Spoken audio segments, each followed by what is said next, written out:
Esta é a primeira lição do terceiro trimestre que nós vamos estudar nesses 3 meses sobre as 2 epístolas de Paulo aos adolescentes, ou melhor, aos tessalonicenses. Não é? Então nós temos aqui algumas perguntas fundamentais. Como foi que o Evangelho chegou aos gentios? É muito interessante estudarmos sobre isso. Então vamos fazer uma oração agora para que nós possamos aprender com o auxílio do Espírito Santo. Santíssimo Deus que estás nos céus, assim como o Evangelho iniciou, assim se concluirá. O teu povo indo ao mundo inteiro proclamando a verdade e a boa nova da segunda vinda de Cristo. Te pedimos que nós possamos entender como foi naquela época para aprendermos algo sobre como ainda será nossos dias. Pedimos isto em nome do Senhor Jesus Cristo. Amém. Muito bem. A lição número 1 desse primeiro trimestre é sobre o Evangelho chega aos Tessalonicenses. Vamos ler aqui na própria lição. Não vou ler na Bíblia dessa vez, vou ler na lição, por causa da tradução, que é mais adequada, o versículo introdutório do nosso estudo. Ele se encontra em 1 Tessalonicenses, capítulo 2, versículo 13. Também agradecemos a Deus sem cessar, pois ao receberem de nossa parte a palavra de Deus, vocês a aceitaram não como palavra de homens, mas, segundo verdadeiramente é, como palavra de Deus, que atua com eficácia em vocês, os que creem. Aqui, esse é um primeiro ponto bem importante, tá certo? Como que nós recebemos a Bíblia? Muito bem, ainda ontem estive conversando com algumas pessoas que não aceitam a Bíblia. Eles não acreditam, sabe? Ingenuidade. A Bíblia é um livro superado, ultrapassado, etc. Mas eu pessoalmente acredito muito na Bíblia. É o livro que aceito como 100% verdadeiro. Por exemplo, onde existe algum outro livro que prevê o futuro com absoluta precisão, a Bíblia foi inspirada por Deus. Não é de iniciativa de homens, como diz aqui esse verso. Vamos ver de novo aqui. Vocês a aceitaram não como palavra de homens, mas como palavra de Deus. É assim que eu aceito a Bíblia. E por isso que sou cristão. Eu aceito a Bíblia integralmente, não apenas alguma parte. Por exemplo, como hoje está muito em moda, o evolucionismo é defendido por muitos cristãos e muitos líderes cristãos. Muito embora a Bíblia não dê a menor margem ao evolucionismo, não é? Mas estes mesmos cristãos dizem que é ingênua a interpretação da Bíblia quanto à origem do homem. E seria ingênua a parte da Bíblia que fala a respeito do futuro, que quando foi escrito esse futuro ainda faltavam mais de 2000 anos para ocorrer. Então, uma parte é bastante ingênua e outra parte é inexplicavelmente superior. É assim que funciona? Depende, então, obviamente, daquilo que cada um quer para si, né? Então, muito cuidado. Esses aqui, naqueles tempos, os tessalonicenses aceitaram a Bíblia. Os gentios, naquela época, os gregos e outros, né, aceitaram a Bíblia como palavra de Deus. E Paulo viu nisso algo muito superior. Vamos ao nosso estudo aqui. A Bíblia é capaz de revelar muitas coisas interessantes, não é verdade? Nós elaboramos hoje 3 questões básicas, não é? Bom, a questão das questões que nós nos propusemos a estudar aqui nessa lição bom, afinal de contas, como foi que o Evangelho chegou aos gentios? Como é que chegou lá? Muito interessante se estudar isso, né? Aliás, os judeus foram os principais responsáveis pelo apoio, pela infraestrutura do Evangelho aos gentios. Nós vamos estudar isso essa semana, ainda nesse nosso pequeno comentário. Bom, mas qual foi então a estratégia de Paulo de levar o Evangelho aos gentios? Olha só, escute bem, que coisa interessante. Quando Paulo chegava nas cidades da Ásia, como por exemplo em Filipos, em Tessalonicenses, em Tessalônica, etc., já havia lá uma sinagoga de judeus. Eles já estavam lá. Aliás, eles já estavam lá antes de Cristo. Muitos lugares já estavam lá judeus com suas sinagogas, etc., há séculos. Né? E eles tinham a Bíblia, tinham o Velho Testamento. O Novo Testamento ainda nem havia sido escrito, não é? Mas eles tinham a palavra de Deus. E eles criam nessa palavra de Deus e eram zelosos nisso. E aconteceu uma coisa bem interessante. Aqueles judeus se tornaram simpáticos com os gentios dali, porque os judeus são grandes comerciantes, têm muita iniciativa, empreendedorismo, são pessoas de alto nível de inteligência. Sim, não porque seja uma raça superior, não é essa a questão, e sim porque eles têm princípios de vida. Todo aquele que segue bons princípios de caráter se dá bem na vida. Não é? Isso é muito importante. Muito bem. E aqueles judeus já estavam lá, e negociando com os gentios, e vivendo junto com eles, etc. Formou-se amizade, e muitos gentios passaram a frequentar as sinagogas dos judeus, e se tornaram seguidores, assim como os judeus, da Torá, enfim, do Antigo Testamento. Não é? Então chega Paulo nessas cidades, entra na sinagoga dos judeus, abre a Bíblia e lhes explica a Bíblia do Velho Testamento. E eles passaram a gostar, porque a oratória de Paulo era muito interessante, Paulo era muito profundo. E você conhece algum judeu que não seja profundo? Que não goste de ir a fundo nas coisas? E eles passaram a gostar e se interessaram naqueles assuntos. E então Paulo simplesmente lhes provou o seguinte: aquele Jesus que foi pregado na cruz, lá na Judéia, e isso não foi feito por esses judeus que estavam espalhados pelo mundo, não é? Isso foi feito por aqueles que estavam na Judéia. Aliás, na verdade, quem fez isso foram os líderes do Sinédrio, né? E que insuflaram o povo, e o povo entrou numa onda deles.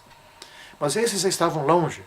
E eles ouviram isso ali, e Paulo procurava um versículo, naquele tempo não era versículo, não tinha, a Bíblia não estava dividida desse jeito, então procuravam um trecho da Bíblia, procurava outra, e ia provando o seguinte: que aquele Jesus, rei, nobre, glorioso, poderoso, era aquele humilde Jesus.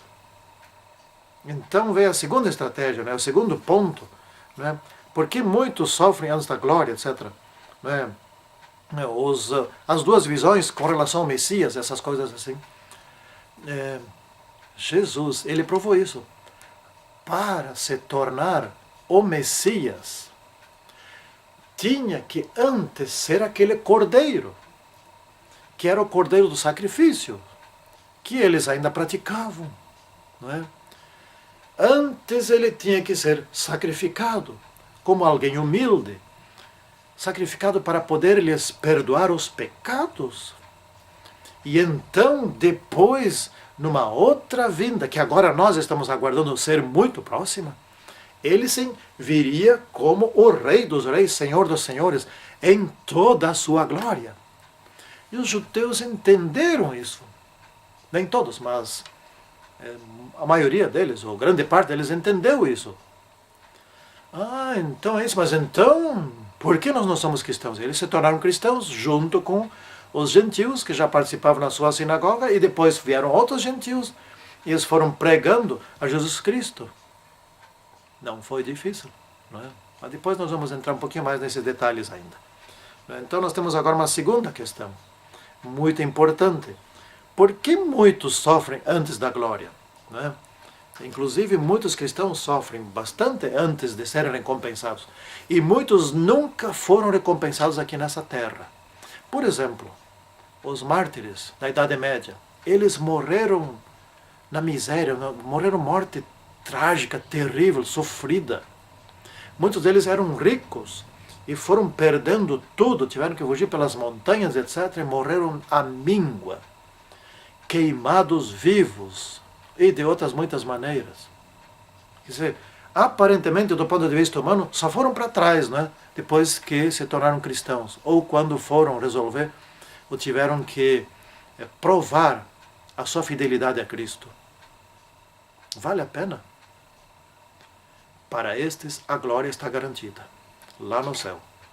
Outros sofreram e viram a glória aqui na terra. Davi foi um caso desses. Não é? Jesus foi um caso muito... quer dizer, Jesus foi um caso igual aos dos mártires. Não é? Ele sofreu da pior maneira possível. Mas Davi, por exemplo, sofreu, fugiu, andou pelas montanhas, pelo deserto, e sempre fugindo, e ainda nessa vida viu a sua glória, se tornou rei, aqui na terra. Não é? E assim teve outros, não é verdade? Moisés, por exemplo, teve que fugir para o deserto. E depois voltou para ser líder de uma grande nação, foi o primeiro grande líder da nação. E esse foi um líder bom, porque ele estava nas mãos de Deus. Bom, então é assim que funciona. Resumindo, explicando bem. Uma mulher, por exemplo, uma mãe, e esses casos aconteceram já várias vezes, né?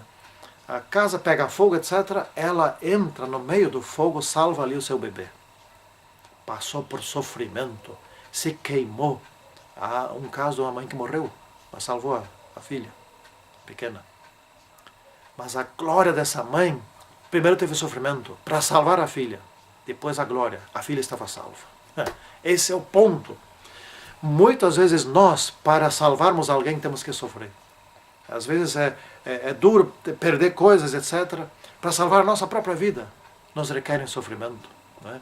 Não que Deus goste de que a gente sofra, não é? Bem pelo contrário. Se pudesse evitar todo o sofrimento de todos aqueles que vão se salvar, esse seria o caminho. Mas até nós mesmos nos ligamos mais a Deus quando estamos em sofrimento. Não é? Então melhor é nos salvarmos por sofrimento do que nos perdermos tendo a glória aqui. Temos uma outra questão aqui ainda. Como nasceram as igrejas na Ásia? Bom, em grande parte nós já explicamos, né? Então, o povo judeu tinha recebido, naqueles tempos idos, a missão de ser uma bênção ao mundo, às outras nações. Isso lá no tempo de Abraão foi dito para ele. Mas eles se fecharam. Então o que aconteceu? Simpatizaram com os ídolos, acabaram sendo por diversas vezes espalhados pelo mundo. São as diversas diásporas, espalhamento dos judeus pelo mundo. E eles ali fundaram seus grupinhos, fundaram ali suas sinagogas e mantiveram as suas tradições religiosas. Estavam já ali. E quando vieram os cristãos, os seguidores de Cristo, para evangelizar o resto do mundo, em muitos lugares já haviam sinagogas. E então os judeus tinham ido na frente. Isso é muito louvável. Hoje, em nossos dias, os judeus também têm um papel louvável, poderoso, não como nação, mas como descendentes de Abraão. Os judeus estão sendo cortejados pelo ecumenismo para renunciarem ao sábado e aderirem ao domingo. E muitos vão fazer isso, os liberais farão isso, como nação inclusive. Isso já é uma tendência. Mas outros não farão. Pelo contrário, aceitarão o Messias. E muitos já estão aceitando. Então, por um lado, aqueles liberais, eles servirão como poderoso instrumento de Satanás, é bom que se diga isso, para ir contra o sábado e a favor do domingo. Porque todos vão dizer assim, bom, se os judeus que receberam os 10 mandamentos há milhares de anos atrás, agora guardam o domingo oficialmente, então quem são os adventistas para continuar pregando a respeito do sábado? Porém, outros judeus, os mais ortodoxos, os mais fiéis, eles não só se manterão fiéis aos 10 mandamentos, inclusive o sábado, como sempre foram, mas também aceitarão Jesus Cristo como Messias. Eles estarão dando um duplo testemunho poderoso. Assim como naqueles tempos antigos, aqueles judeus que tinham ido na frente abriram as porteiras para que os cristãos, como Paulo e outros, chegassem e já encontrassem infraestrutura, encontrassem condições para pregar a Cristo, assim também estes hoje provarão que na verdade os 10 mandamentos são insubstituíveis e indestrutíveis. E provarão que Jesus Cristo volta logo, porque eles crerão em Jesus Cristo, como muitos deles já estão crendo. Então, novamente, o povo judeu tem um papel muito importante, como naqueles tempos teve. Eles receberam essa bênção em Abraão e estão até hoje se desencumbindo bem. E auxiliarão, nesse sentido, a Igreja Adventista do Sétimo Dia a concluir a pregação do Evangelho no mundo inteiro. São nossos grandes amigos. Por isso eu admiro muito esses sinceros judeus, que nunca abriram mão dos 10 mandamentos ao longo de milênios. Porque hoje esse é o assunto que vai ser a pedra de toque, que vai fazer a diferença. O sábado ou o domingo. Santíssimo Senhor Deus, agora dê-nos poder para que cada um de nós cumpra o seu papel na conclusão da obra nesse mundo. Em nome do Senhor Jesus Cristo. Amém. Então tá bom, até o próximo estudo. Tchau.